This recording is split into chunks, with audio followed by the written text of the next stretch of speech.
araw sa inyong lahat. Ako si Neil A. Villacor, 23 years old. Ako ay nakatira sa San Isidro, Castilla, Sorsogon. Kasama ang aking pamilya at ako ay pangpito sa 8 magkakapatid. Ang aking hobbies pag walang ginagawa ay pag-aalaga ng manok pansabong, paglalaro ng online games at pag-basketball. I can also sing, paglasing, minsan sumasayaw din, pagpara sa grades.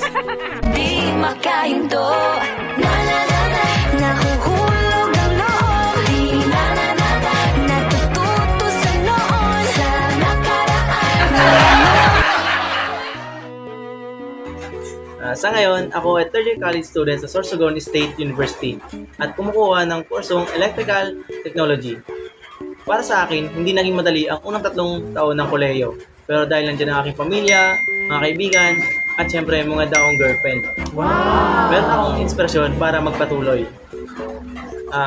Pinili ko ang kursong ito dahil nakakaramdam ako ng interest sa pag-aayos ng mga electrical na kagamitan. Pwede na! Ang paborito kong activity bilang electrical student ay pag-aaral ng mga components tulad ng resistor, capacitor, at transistor. Dahil tinuturo sa amin kung paano sila nagtatrabaho at kung paano sila magamit sa circuit. Ang motto ko sa buhay ay laging magpakalbo para makatipid shampoo.